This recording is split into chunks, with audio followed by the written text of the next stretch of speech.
Hello everyone, जय हिंद। Welcome to Jha sir academy for IAS. Guys, यहाँ पे आपको सिविल सर्विसेज की प्रिपरेशन कराई जाती है और हेल्प की जाती है कि आपको किस तरीके से प्रिपेयर करना है। यहाँ पे आपको आपकी प्रिपरेशन को एनहांस करने के लिए कुछ फ्री कंटेंट्स प्रोवाइड किए जाते हैं आपकी प्रिपरेशन के लिए। कहाँ पे आपको यूट्यूब प्लेलिस्ट में मिल जाएगा। आप यूट्यूब पे जब जाएंगे तो आपको वहाँ पे वेरियस प्लेलिस्ट अवेलेबल होंगी, जहाँ पे आपको जो डेली करंट अफेयर्स के लेक्चर्स अपलोड किए जाते हैं आपको उनकी प्रॉपर तरीके से प्लेलिस्ट अवेलेबल होगी। उसी के साथ साथ आपको मंथली प्लेलिस्ट भी मिलेगी करंट अफेयर्स की और ईयरली प्लेलिस्ट भी मिलेगी। और साथ ही जो करंट अफेयर्स डेली बेसिस पे आप लोगों को प्रोवाइड किए जाते हैं उन्हीं की फ्री ऑफ कॉस्ट आपको पीडीएफ्स भी दी जाती है हमारे टेलीग्राम चैनल पे। सो गाइज, अगर आपने टेलीग्राम चैनल ज्वाइन नहीं किया है तो तुरंत डिस्क्रिप्शन बॉक्स में जाइए, वहाँ पे आपको लिंक प्रोवाइडेड होगा जहाँ से आप हमारे चैनल को ज्वाइन कर सकते हैं और वहाँ से आप हमारी सारी पीडीएफ्स का एक्सेस ले सकते हैं। और उसी के साथ साथ गाइज, आप लोगों के लिए एक बहुत ही अच्छा इनिशिएटिव स्टार्ट किया गया है मेंस के प्रीवियस ईयर क्वेश्चन एनालिसिस का। आपको आपके लिए डेली बेसिस पर एनालिसिस किया जाता है और उसकी आप लोगों को प्लेलिस्ट प्रोवाइडेड है हमारे यूट्यूब चैनल पे ही। अलग अलग पेपर में प्रोवाइडेड है आप लोगों के कन्वीनियंस के लिए, GS1, GS2, GS3 and GS4 की।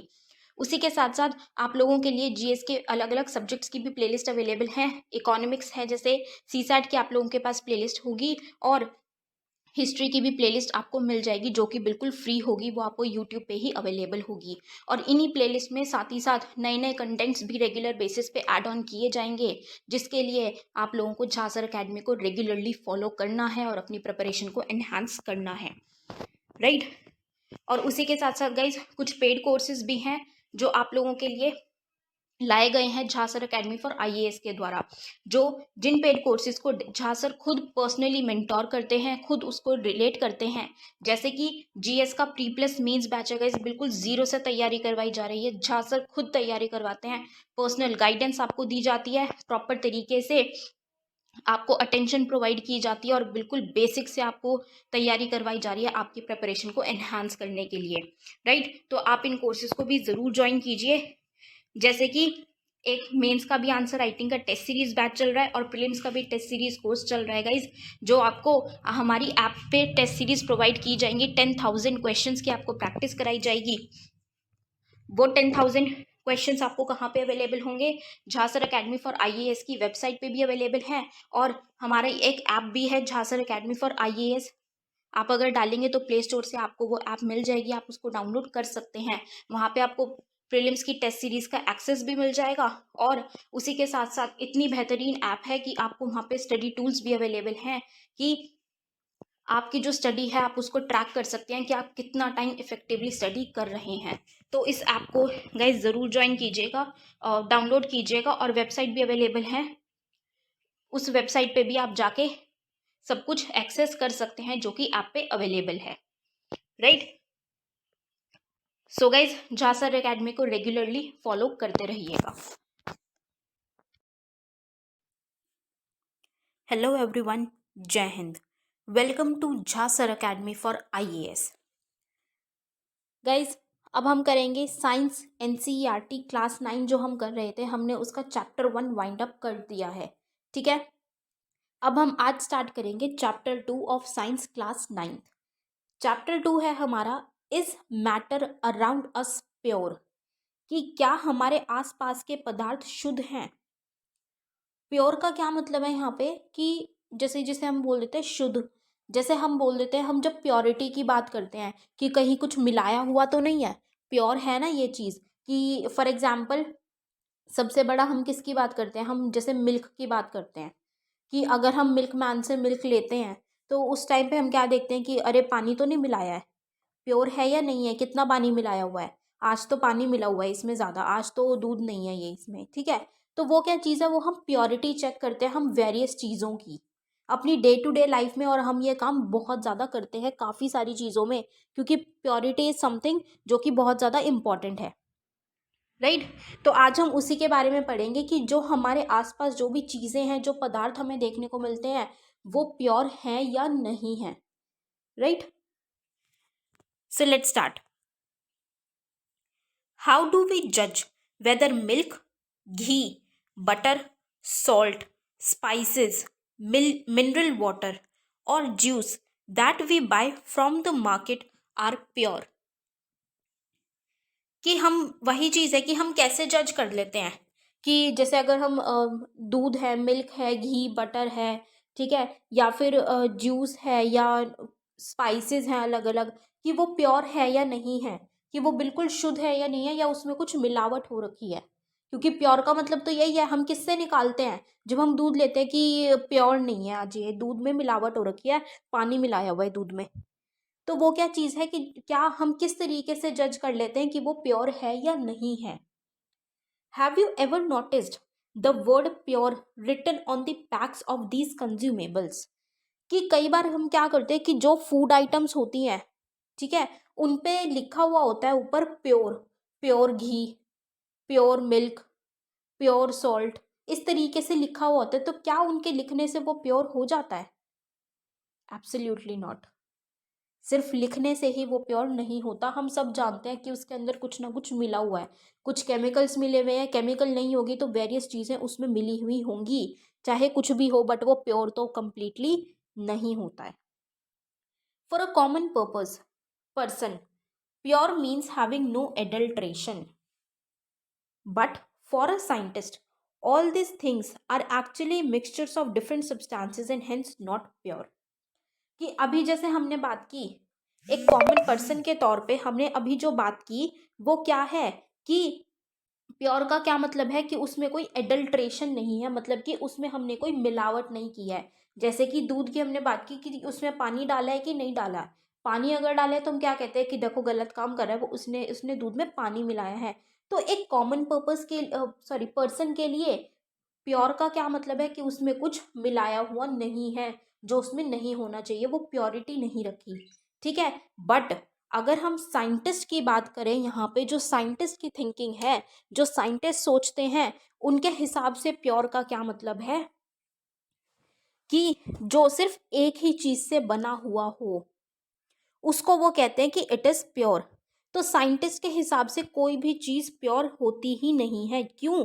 क्योंकि उनके हिसाब से क्या है कि हर एक चीज किसी ना किसी से के साथ मिक्स होके बनी हुई होती है। मतलब कि कुछ ना कुछ हमें मिक्सचर्स देखने को मिलते हैं हर एक चीज में। तो वो मिक्सचर्स अलग अलग सब्सटेंसेस से मिक्स होके वो बनी हुई है, तो कोई भी चीज प्योर नहीं होती है, ठीक है। For example, milk is actually a mixture of water, fat, proteins etcetera. कि हम तो एक कॉमन पर्सन जो है, वो तो क्या बात करता है, मतलब एक लेमैन, बेसिकली कॉमन पर्सन भी नहीं, एक लेमैन टर्म्स में। क्योंकि इतना हम कॉमन पर्सन यहाँ किसको कहा जा रहा है कि जो ज़्यादा साइंटिफिक लैंग्वेज में नहीं जा रहे हैं, या साइंटिफिक लैंग्वेज में उस टेंडेंसी में या उस थॉट थिंकिंग लेवल पे नहीं जा रहे हैं। एक लेमैन उसको क्या कहता है कि दूध के अंदर इम्प्योर अगर वो कब है कि उसके अंदर पानी मिला दिया। बट देखा जाए तो दूध के अंदर एक साइंटिस्ट के अकॉर्डिंग अगर पानी नहीं भी मिला हुआ होगा, फॉर एग्जाम्पल मान लीजिए कि अगर एक मिल्कमैन ने पानी नहीं मिलाया है उसमें, तब भी वो प्योर नहीं है। क्यों? क्योंकि उसमें वेरियस फैट्स, प्रोटीन्स हमें देखने को मिलते हैं जो कि मिल्क के अंदर प्रेजेंट होते हैं।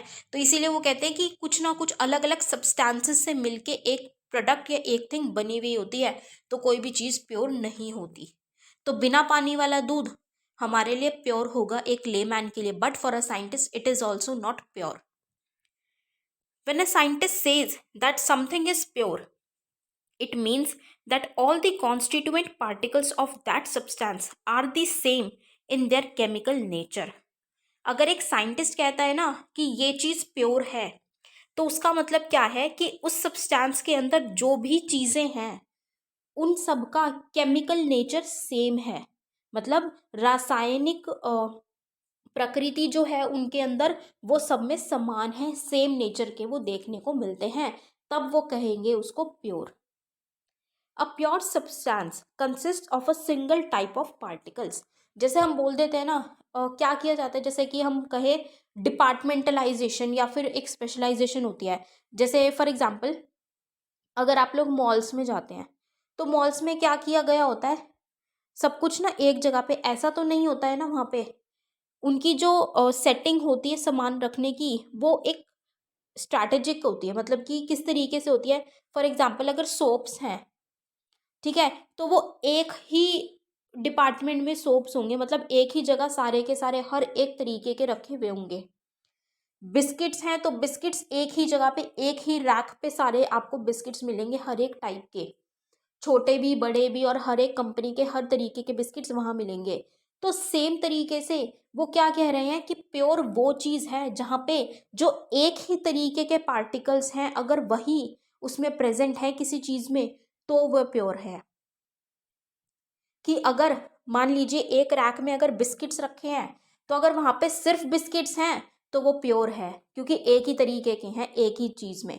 अगर वहाँ पे सिर्फ बिस्किट्स हैं तो वो प्योर है, लेकिन अगर वहाँ पे किसी ने सोप रख दिया तो फिर वो प्योर नहीं है, क्योंकि वहाँ पे हमें दूसरा केमिकल नेचर देखने को मिल गया। ठीक है।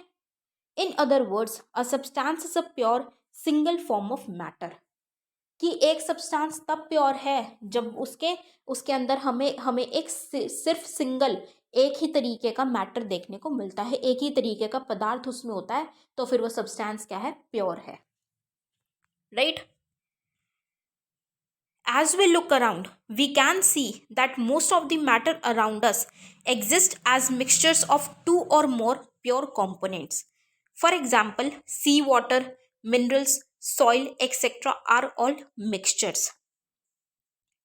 कि अगर हम अपने आसपास देखें तो ज़्यादातर जो हमें पदार्थ हमारे आसपास है या मैटर है जो हम अपने आसपास देखते हैं, वो दो या दो से ज़्यादा प्योर कंपोनेंट से मिलके, मतलब कि उनके मिक्सचर से बना हुआ है। ऐसा नहीं है, कोई ज़्यादा ऐसे नहीं मिलेंगे हमें कि जो सिंगल ही कंपोनेंट्स या एक सिंगल मैटर से बने हुए हों, वो किसी ना किसी मिक्सचर से ही बने हुए होंगे।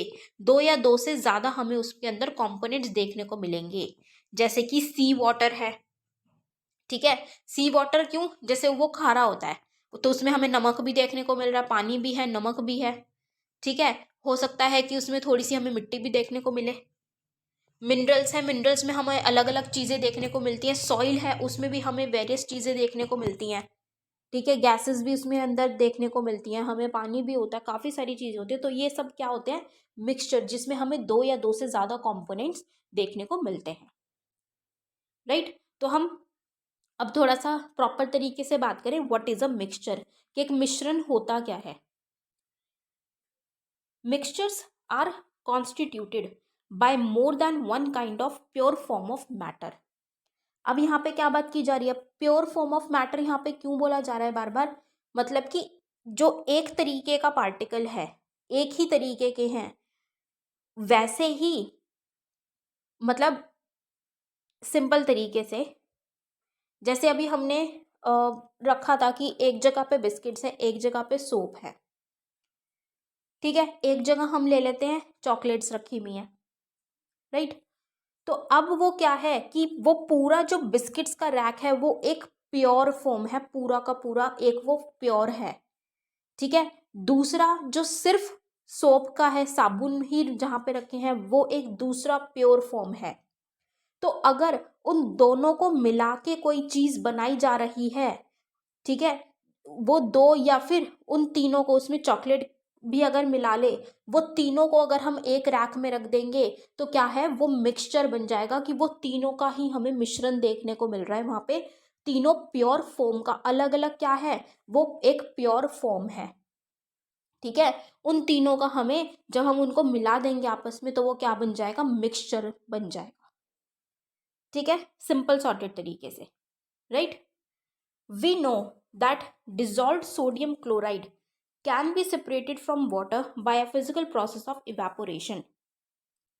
कि अगर हम पानी के अंदर सोडियम क्लोराइड को मिला देते हैं तो वो उसके अंदर घुल जाएगा, डिजॉल्व हो जाएगा। ठीक है, लेकिन हम उसको सेपरेट कर सकते हैं। किस तरीके से सेपरेट कर सकते हैं, इवेपोरेशन के माध्यम से। इवेपोरेशन में हमने लास्ट चैप्टर में पढ़ा था, इवेपोरेशन मतलब वाष्पीकरण, कि उससे होता क्या है इवेपोरेशन से, कि वो जो पानी है, अगर हम मान लीजिए उसको हीट करेंगे, पानी को टेम्परेचर पे ही हम बात करें, तो अगर हम उसका टेम्परेचर बढ़ा देंगे, उसको अगर हीट करेंगे, तो वो पानी क्या हो जाएगा, वाटर वेपर बन के इवेपोरेट होता चला जाएगा। अब जब वो वाटर वेपर बन के वो पूरा का पूरा पानी इवेपोरेट हो जाएगा तो वो जो सोडियम क्लोराइड उसमें डिजोल्व था वो बच जाएगा। ठीक है, तो ये हम जानते हैं कि हम इवेपोरेशन के प्रोसेस से हम पानी और सोडियम क्लोराइड को अलग अलग कर सकते हैं। However, sodium chloride is itself a pure substance and cannot be separated by physical process into its chemical constituents. लेकिन अगर हम सोडियम क्लोराइड की ही बात करें, अभी तो हमने क्या कहा, अब पानी के अंदर सोडियम क्लोराइड मिलाया था तो पानी में से हमने सोडियम क्लोराइड को अलग तो कर लिया इवेपोरेशन से, लेकिन सोडियम क्लोराइड अपने आप में ही एक प्योर फॉर्म है, उसके अंदर हमें कोई दूसरा कंपोनेंट देखने को नहीं मिलता, तो उसमें से कुछ भी सेपरेट नहीं किया जा सकता, वो एक अपना ही एक प्योर फॉर्म है। Similarly sugar is a substance which contains only one kind of pure matter and its composition is the same throughout. ऐसे ही जो चीनी है ना, चीनी हम यूज करते हैं शुगर, वो भी क्या है, वो भी एक प्योर फॉर्म है क्योंकि वो सिर्फ एक ही सब्सटेंस से या एक ही कंपोनेंट से मिलके बनी हुई है पूरी की पूरी, उसकी कॉम्पोजिशन हमें पूरी की पूरी बिल्कुल सेम ही देखने को मिलती है, तो वो क्या है, शुगर भी एक प्योर फॉर्म है, right. Soft drink and soil are not single pure substances. Whatever the source of a pure substance may be, it will always have the same characteristic properties. अगर हम सॉफ्ट ड्रिंक की बात करें तो soft drink में हमें अलग तरीके का जैसे फ्लेवर्स हमें देखने को मिलते हैं उसमें, ठीक है, उसमें हमें शुगर भी देखने को मिलती हैं, तो और उसके अलावा भी कुछ कंपोनेंट्स होंगे जो उसमें हमें देखने को मिलते हैं, तो वो क्या है, वो एक मिक्सचर है, वो एक प्योर फॉर्म नहीं है, वो सिर्फ एक ही फॉर्म से नहीं बनी है, तो सॉफ्ट ड्रिंक क्या है, वो एक मिक्सचर है, ठीक है। सॉल्ट क्या है, वो एक मिक्सचर है, right.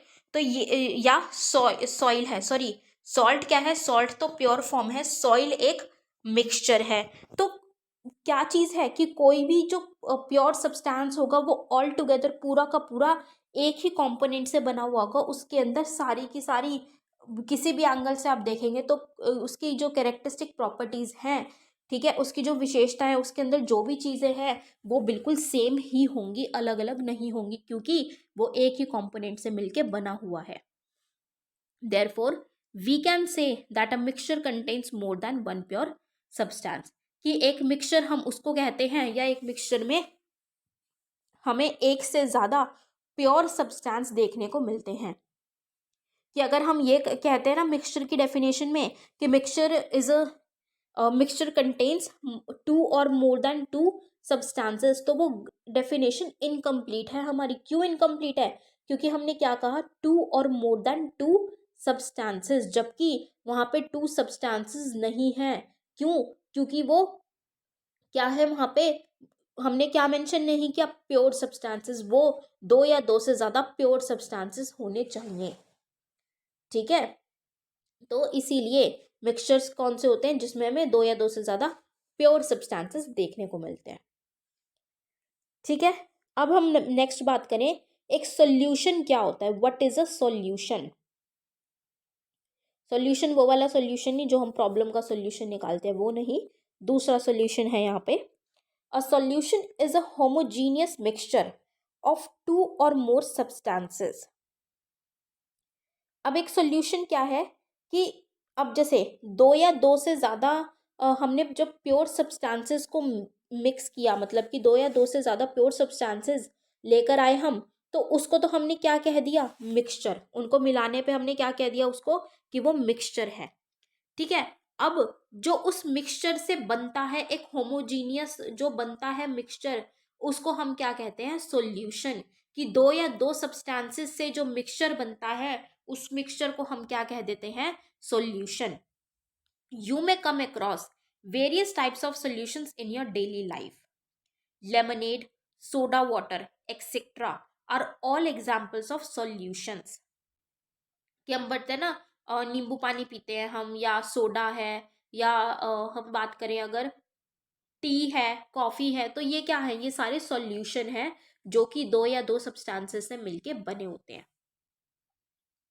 Usually, we think of a solution as a liquid that contains either a solid, liquid, or a gas dissolved in it. ठीक है, कि यूजुअली हम सॉल्यूशन से, अब हमने क्या बात की, अब जैसे हमने एग्जांपल्स भी मैंने आपको क्या दिए कि नींबू पानी है, सोडा वाटर है, टी है, कॉफी है, सारे लिक्विड के ही एग्जांपल्स दिए, लेकिन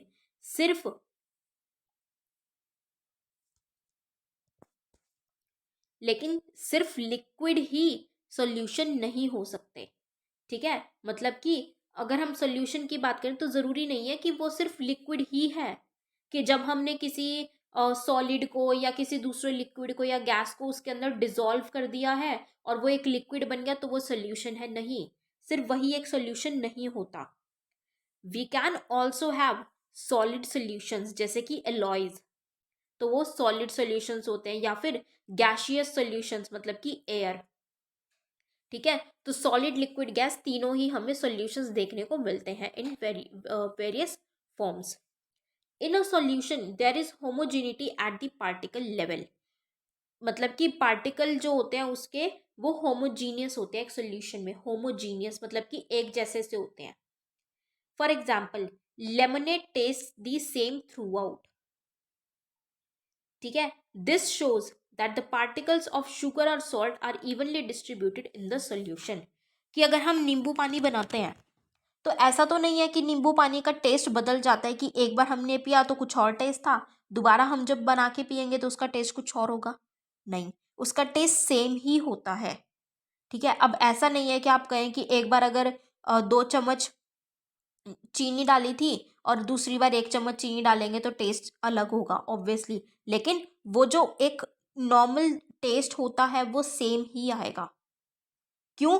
क्योंकि उससे हमें क्या चीज़ पता चल रही है कि जो शुगर और जो सॉल्ट है, मतलब जो हम नींबू पानी बनाने के लिए अगर हम उसमें चीनी डालते हैं, नमक डालते हैं, तो वो क्या हो जाते हैं, वो इवनली एक ही तरीके से डिस्ट्रीब्यूट होते हैं। वो जिस तरीके से पहले मिली थी उस पानी में, वो उसी तरीके से आप जितनी बार भी डालेंगे वो उसी तरीके से ही मिक्सअप होंगी। तो क्या है, एक होमोजीनियस सोल्यूशन बनता है, मतलब कि जो पार्टिकल हैं वो होमोजीनियस होने चाहिए, मतलब कि सेम ही पार्टिकल्स का हम यूज करेंगे तो वो हमारा क्या हो जाता है, होमोजीनियस सोल्यूशन बन जाता है।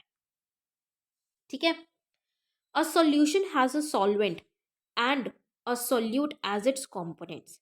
कि एक सॉल्यूशन में हमें एक सॉल्वेंट देखने को मिलता है और एक सोल्यूट होता है उसके कंपोनेंट्स के तौर पे, मतलब एक सॉल्यूशन में एक सोल्यूट होता है और एक सॉल्वेंट होता है। The component of the solution that dissolves the other component in it, usually the component present in larger amount, is called the solvent। मतलब कि जैसे अगर हम नींबू पानी की ही बात कर रहे हैं, तो नींबू पानी में हमने सबसे पहले हम क्या लेते हैं, पानी लेते हैं। ठीक है, पानी के अंदर हम नमक मिलाते हैं और नींबू मिलाते हैं, तो एट लास्ट हमें क्या देखने को मिलता है, क्या चीज़ उसमें डिजॉल्व हो जाती है। पानी के अंदर नमक डिजॉल्व होगा या नमक के अंदर पानी डिजॉल्व हो जाएगा, गायब क्या होगा, क्या घुल जाएगा, पानी के अंदर नमक घुलेगा। क्यों? क्योंकि पानी बेसिकली हम ज़्यादा क्वांटिटी में लेते हैं। हम 1 ग्लास पानी में, 1 ग्लास ऑफ वाटर में हम शायद 1 स्पून डालेंगे या हाफ स्पून हम नमक डालेंगे, डिपेंडिंग ऑन दी क्वांटिटी की उसमें कितनी आती है स्पून में। तो हम वो स्पून के अकॉर्डिंग हम थोड़ा सा उसमें नमक डालेंगे। ऐसा तो नहीं है कि जितना हमने पानी लिया उतना ही हम नमक डालेंगे, नहीं। ठीक है, या हमने जितना पानी लिया उतना ही हम लेमन जूस डालेंगे, उसमें नींबू डालेंगे, नहीं। तो जिसकी क्वांटिटी ज़्यादा होती है, जैसे यहाँ पे वाटर की क्वांटिटी ज़्यादा है, तो वाटर के अंदर क्या हो जाएगा, नमक, सॉल्ट हम डालेंगे तो वो डिजॉल्व हो जाएगा। ठीक है, तो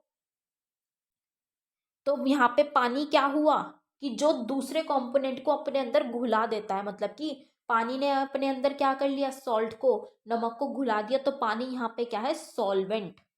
और जो चीज घुल जाती है, ठीक है, उसको हम क्या कहते हैं, सोल्यूट। कि जो कम क्वांटिटी में होता है और जो दूसरे के अंदर डिजॉल्व हो जाता है, घुल जाता है, उसको हम क्या कहते थे, सोल्यूट। तो एक सोल्यूशन के 2 कंपोनेंट होते हैं, सॉल्वेंट और सोल्यूट। ठीक है, इसी चीज से, इसी एग्जाम्पल से याद रख लो बस कि नींबू पानी है तो पानी जो ज्यादा क्वांटिटी में है, अब पानी तो नहीं घुलेगा, पानी और नमक में से क्या घुलेगा, नमक घुलेगा, तो नमक क्या है, सोल्यूट है। और पानी क्योंकि ज्यादा है और उसके अंदर नमक घुल जाएगा, वो नमक को अपने अंदर घुला लेगा, तो वो क्या है, सॉल्वेंट है। ठीक है, एग्जाम्पल्स की हम बात करें तो a solution of sugar in water is a solid in liquid solution, कि एक शुगर को अगर हम चीनी को पानी के अंदर डालते हैं तो वो क्या है, मतलब पानी तो क्या है, लिक्विड है, और शुगर क्या है, चीनी क्या है, सॉलिड है। तो हमने एक लिक्विड सॉल्यूशन में किसको डाला है, सॉलिड को डाला है, और वो सॉलिड उसमें क्या हो जाएगा, घुल जाएगा। तो यहाँ पे सोल्यूटर सॉल्वेंट क्या होगा, ज्यादा क्वांटिटी में क्या चीज होगी, पानी होगा। तो वाटर क्या होगा, और वाटर के अंदर चीनी घुल जाएगी तो वाटर सॉल्वेंट होगा, और शुगर क्योंकि वो घुल जाएगी पानी के अंदर जाके और वो कम क्वांटिटी में होगी तो वो क्या होगी, सोल्यूट। ठीक है। A solution of iodine in alcohol known as tincture of iodine has iodine solid as the solute and alcohol liquid as the solvent। कि हमें अल्कोहल के अंदर आयोडीन का सॉल्यूशन देखने को मिलता है जिसको हम बोल देते हैं टिंचर ऑफ आयोडीन। ठीक है, वो अल्कोहल में ही हम मिला देते हैं आयोडीन का सॉल्यूशन। तो यहाँ पे अल्कोहल क्या है, लिक्विड है। ठीक है, जो कि ज्यादा क्वांटिटी में होता है, और अल्कोहल के अंदर ही आयोडीन जो कि सॉलिड है वो डिसॉल्व होगा। तो अल्कोहल यहाँ पे क्या है, सॉल्वेंट, और आयोडीन यहाँ पे जो कि घुल जाएगा वो क्या है, solute. Aerated drinks like soda water etcetera are gas in liquid solutions. These contain carbon dioxide as solute and water as solvent। कि जो सोडा वाटर हमें देखने को मिलता है, ऐसी जो एरेटेड ड्रिंक्स होती हैं, ठीक है, सोडा वाटर है, अब ये गैस होती है। जो लिक्विड सोल्यूशन है, सोडा वाटर है, पानी है, उसके अंदर हमें गैस देखने को मिलता है, गैस सोल्यूशन। कैसे, कि इसके अंदर एक तो वाटर होता है लिक्विड, जो ज्यादा होता है वो सॉल्वेंट होता है क्योंकि वाटर यहाँ पे ज्यादा क्वांटिटी में है। उसके अंदर गैस होती है, कार्बन डाइऑक्साइड हमें उसमें मिली हुई देखने को मिलती है। तो कार्बन डाइऑक्साइड उसमें घुल गई है, दिखती तो नहीं है, दिखता तो हमें क्या है, पानी तो दिखता है, कार्बन डाइऑक्साइड तो उसमें घुल गई है ना, डिजोल्व हो रखी है, तो वो क्या है, सोल्यूट है। ठीक है। Next, air is a mixture of gas in gas. Air एक मिक्सचर है जहाँ पे हमें बहुत सारी गैसेस देखने को मिलते हैं, एक दूसरे के अंदर भी हमें काफी सारी गैसेस देखने को मिलती हैं। Air is a homogeneous mixture of a number of gases, कि एक होमोजीनियस मिक्सचर है कि हमें उसी क्वांटिटी में देखने को मिलते हैं। जैसे कि हमें पता है, हम इतना एस्टिमेट, इतना परफेक्ट तरीके से क्यों बताते हैं कि एयर की कॉम्पोजिशन अगर हम बात करते हैं कि नाइट्रोजन 78% प्रेजेंट होती है, ऑक्सीजन 21% प्रेजेंट होती है, आर्गन 0.93% प्रेजेंट होती है, उसके अलावा जो कुछ 0% बच गया उसमें हमें बहुत कम कम क्वांटिटी में वेरियस अदर गैसेस देखने को मिलती हैं। क्यों इतना स्पेसिफिकली हम बताते हैं, क्योंकि यही क्वांटिटी ही हमें हमेशा एयर में देखने को मिलती है, नाइट्रोजन, ऑक्सीजन, आर्गन और बाकी गैसेस की। ठीक है, इसीलिए हम इसको क्या कहते हैं कि एक होमोजीनियस मिक्सचर है, कि सेम तरीके का इसका जो मिक्सचर है, कि सारी जो गैसेस मिक्स हो रखी हैं वो हमेशा सेम क्वांटिटी में सेम तरीके से ही होगी। ठीक है, तो इसीलिए हम कहते हैं air is a homogeneous mixture. ठीक है, अब ये था सारा सॉल्यूशन। अब हम बात करें प्रॉपर्टीज ऑफ अ सॉल्यूशन की, सॉल्यूशन की क्या क्या प्रॉपर्टीज हमें देखने को मिलती हैं। कि पहली तो वही जो हमने बात की कि जो मिक्सचर फॉर्म होगा, अब क्या है कि दो या दो से ज्यादा जब हम प्योर सब्सटेंसेस को मिलाते हैं तो वो बन जाता है मिक्सचर। लेकिन जो मिक्सचर होमोजीनियस होता है, कि वो हमेशा सेम ही रहेगा, उसको हम क्या कह देते हैं, एक सॉल्यूशन। की एक सॉल्यूशन क्या है, हमेशा एक होमोजीनियस मिक्सचर होता है, मतलब एक सजातीय मिश्रण है। Next, the particles of a solution are smaller than 1 nanometre, मतलब कि 10 to 10.9 metre in diameter, so they can not be seen by naked eyes. कि जो सोल्यूशन के अंदर हमें जो पार्टिकल्स देखने को मिलते हैं वो बहुत ही ज़्यादा छोटे होते हैं, 1 नैनोमीटर से भी ज़्यादा छोटे होते हैं। इसीलिए हम उनको नेकेड आई से, मतलब हम नॉर्मली अपनी आई से उसको नहीं देख सकते। हम शायद माइक्रोस्कोप वगैरह से उसको देख सकते हैं, बट हम नॉर्मली अपनी आई से उनको नहीं देख सकते। Because of very small particle size, they do not scatter a beam of light passing through the solution. So, the path of light is not visible in a solution. अब क्योंकि हमने बात की कि जो पार्टिकल के साइज हैं एक सॉल्यूशन में वो बहुत ही ज़्यादा छोटे होते हैं, बहुत ज़्यादा, कि हम उनको देख भी नहीं सकते हैं नॉर्मली। तो वो इतने ज़्यादा छोटे होते हैं, तो उनके अंदर वो कैपेबिलिटी नहीं होती कि जो लाइट है, अगर लाइट उसके थ्रू हम पास करेंगे सॉल्यूशन के थ्रू एक, तो वो उस लाइट को स्कैटर कर देगी, थोड़ा सा मतलब डिस्ट्रैक्ट कर देगी। वो चीज़ हमें नहीं देखने को मिलती इसमें, ठीक है। क्यों? क्योंकि पार्टिकल्स का साइज बहुत ही ज़्यादा छोटा होता है, right. Next, the solute particles can not be separated from the mixture by the process of filtration. Solute particles कौन से हैं? सोल्यूट हमने क्या पढ़ा है अभी, कौन से हैं? जो कि डिसॉल्व हो जाते हैं, जो कम क्वांटिटी में होता है, डिसॉल्व हो जाते हैं। अब फिल्ट्रेशन क्या होता है कि जो हम फिल्टर पेपर होता है उसके थ्रू, जैसे कि मान लीजिए अगर पानी के अंदर मिट्टी है, तो हम मिट्टी को फिल्टर कर सकते हैं, एक फिल्टर पेपर की हेल्प से हम उस मिट्टी को फिल्टर कर सकते हैं। लेकिन अगर हमने पानी में चीनी को मिलाया है, तो क्या हम एक फिल्टर पेपर में चीनी वापस आ सकती है हमारे पास? नहीं आ सकती, ठीक है। या हमने अगर नमक मिला दिया, तो क्या हमारे पास नमक वापस आ जाएगा? नहीं आएगा। नमक हमें इवेपोरेशन से तो बेशक वापस मिल जाए, लेकिन फिल्ट्रेशन से हमें वो वापस नहीं मिलता है। The solute particles do not settle down when left undisturbed, that is a solution is stable. अभी जो सॉल्यूट के पार्टिकल्स हैं, जैसे कि हमने नमक मिलाते हैं हम, तो नमक के जो पार्टिकल्स हैं, अब जब हमने पानी में नमक मिला दिया अगर, ठीक है, तो उस पानी में अगर हमने वो पानी फिर नमक मिला के छोड़ दिया, हमने उसको काफ़ी देर तक, फॉर एग्जांपल हमने आधे एक घंटे तक उसको छेड़ा ही नहीं ग्लास को, तो वो पानी क्या होगा? बिल्कुल स्टिल होगा, उसमें थोड़ी सी भी हलचल नहीं होगी। तो क्या हमें वो नीचे, उस पानी में नीचे कुछ पार्टिकल्स देखने को मिलेंगे? नहीं मिलेंगे, कुछ भी पार्टिकल्स हमें देखने को नहीं मिलेंगे, क्योंकि वो सॉल्ट इस तरीके से डिसॉल्व हो जाता है, मतलब वो सोल्यूट के जो पार्टिकल्स हैं वो इस तरीके से डिसॉल्व हो जाते हैं कि वो नीचे सेटल नहीं होते। इसका मतलब क्या है कि जो सोल्यूशन है वो स्टेबल होता है, क्योंकि एक होमोजीनियस मिक्सचर होता है, तो वो प्रॉपर तरीके से उसमें मिक्सअप हो जाता है और वो स्टेबल होता है, वो नीचे नहीं बैठते उसके पार्टिकल्स, ठीक है। तो ये थी कुछ प्रॉपर्टीज की, सॉरी, सॉल्यूशन की प्रॉपर्टीज। अब हम बात करें next, concentration of a solution, ठीक है, कि सॉल्यूशन की क्या कॉन्सेंट्रेशन होती है। So we understood that in a solution the relative proportion of the solute and solvent can be varied. ये हमें पता है, अब हमने देख लिया कि जैसे सॉल्यूशन हमने किसको कहा कि जिसकी क्वांटिटी ज़्यादा है, जो दूसरे को अपने अंदर घुला सकते हैं, और सॉल्यूट क्या है? वो जो कम क्वांटिटी में होगा, तो उनकी जो प्रोपोर्शन है वो तो ऑब्वियसली क्या होगी? अलग अलग होगी। एक पानी में अगर हम सॉल्ट डालते हैं, तो पानी की क्वांटिटी, पानी के प्रोपोर्शन में और सॉल्ट के प्रोपोर्शन में तो वेरिएशन होगी ना, फर्क देखने को मिलेगा हमें। Depending upon the amount of solute present in a solvent, it can be called a dilute, concentrated or a saturated solution, ठीक है। मतलब कि अब हमने एक ग्लास पानी लिया, एक ग्लास पानी में अगर मैं बोलूँ हमने हाफ स्पून, आधा चम्मच हमने उसमें नमक डाल दिया, तो वो नमक उसमें घुल जाएगा, बहुत जल्दी से डिजॉल्व हो जाएगा। क्यों? क्योंकि पानी तो काफ़ी सारा है, एक ग्लास है, और नमक हमने सिर्फ आधा चम्मच डाला, तो वो नमक तो जब भी घुल जाएगा ना उसमें, तो वो क्या है? वो क्या है कि वो डाइल्यूट हो रहा है, वो कंसंट्रेटेड या फिर एक सैचुरेटेड सॉल्यूशन हम उसके अकॉर्डिंग बनाते हैं कि मतलब वो डाइल्यूट हो पा रहा है, ठीक है, वो उसके अंदर डिसॉल्व हो गया पूरा पूरा, ठीक है। तो क्या है? वो एक सैचुरेटेड सॉल्यूशन है। At any particular temperature a solution that has dissolved as much solute as it is capable of dissolving is said to be a saturated solution।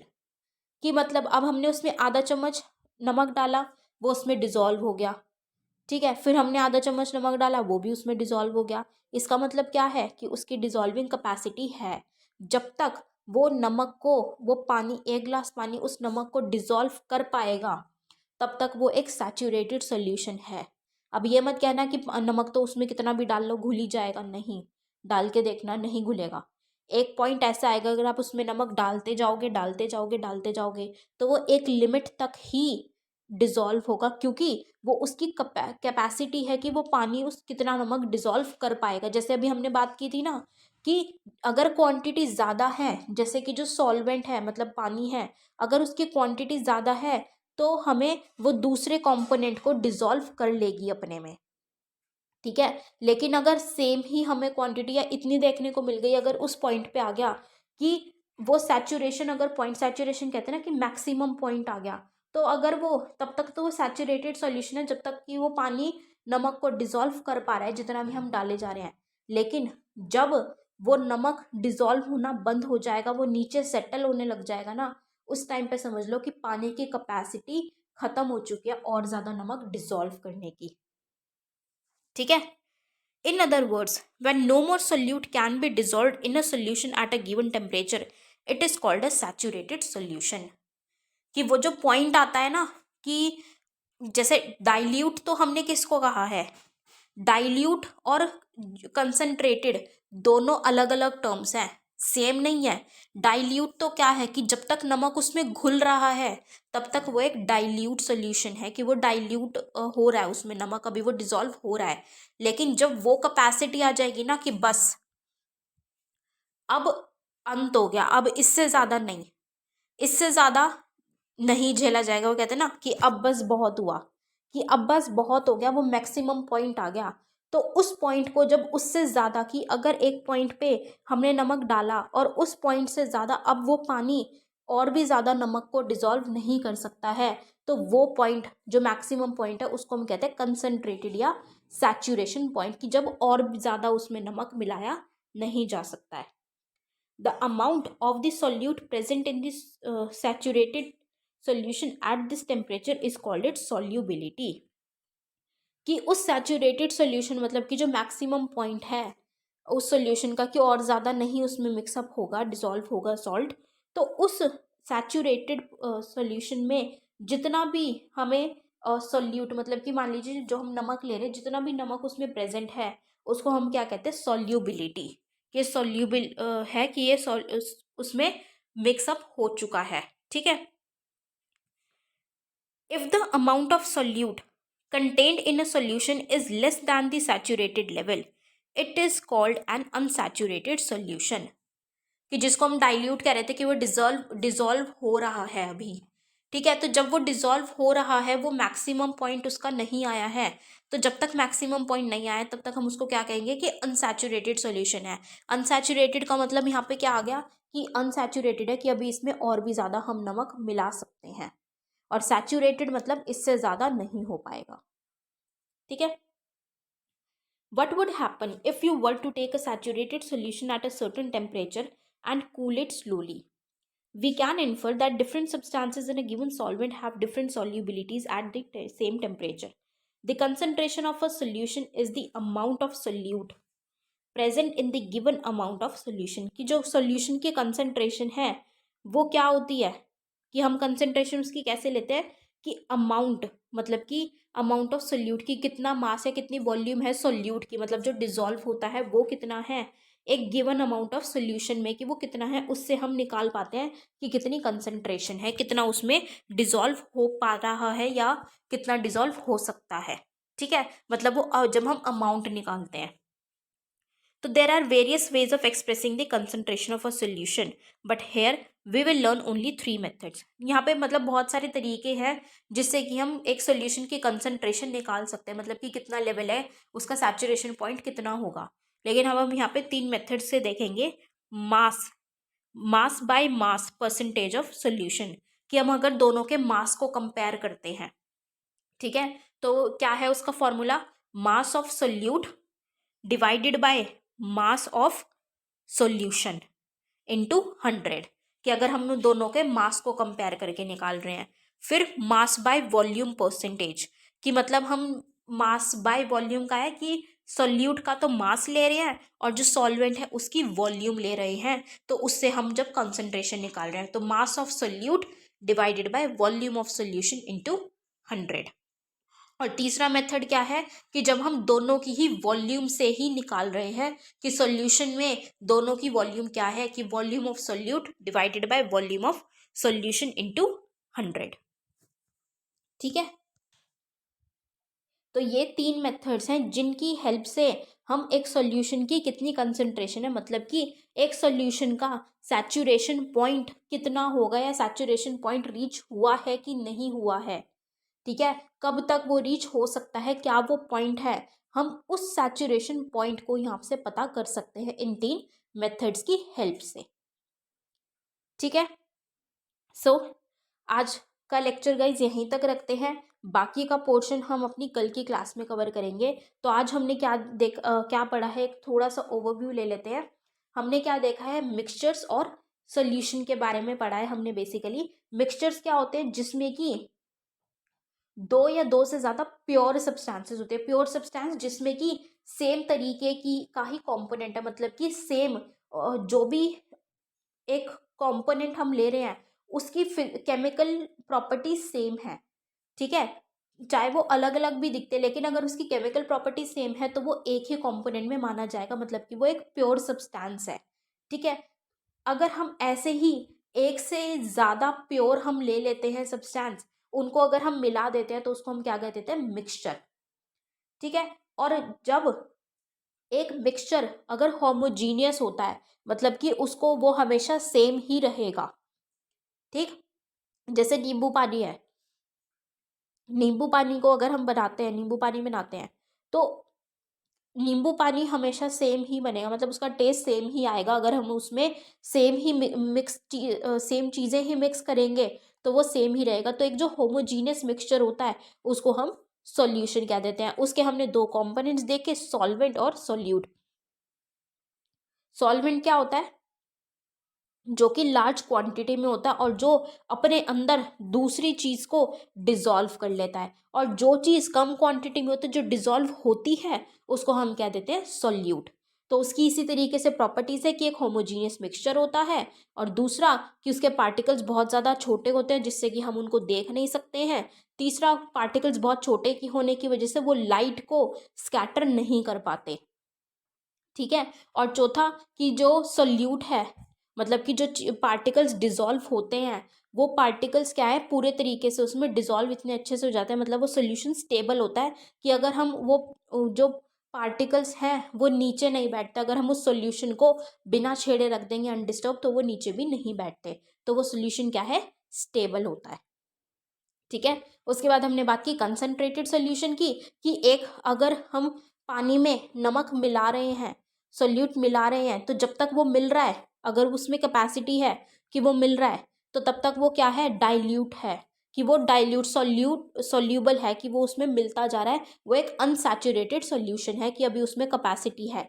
लेकिन जब वो मैक्सिमम पॉइंट पे पहुंच जाएगा कि उसकी कैपेसिटी नहीं है कि अब वो और ज़्यादा उसमें नमक डिसॉल्व हो सके या कोई सॉल्यूट पार्टिकल्स उसमें डिसॉल्व हो जाए, तो जब वो मैक्सिमम पॉइंट पे रहता है तो उसको हम कह देते हैं कि ये कंसनट्रेटेड या फिर सैचुरेटेड सोल्यूशन है। उसके हमने ये 3 मेथड्स की बात करी है, जिसकी वजह से जिससे हम कंसंट्रेशन निकाल सकते हैं, मास by mass, mass by volume और वॉल्यूम बाय वॉल्यूम परसेंटेज। ठीक है, सो इन टॉपिक्स में गाइज कोई भी डाउट हो तो आप कमेंट सेक्शन में पूछ सकते हैं, और कोई फीडबैक हो तो वो भी कमेंट सेक्शन में हमारे साथ ज़रूर शेयर कीजिएगा। So thank you so much guys, have a great day ahead. जय हिंद।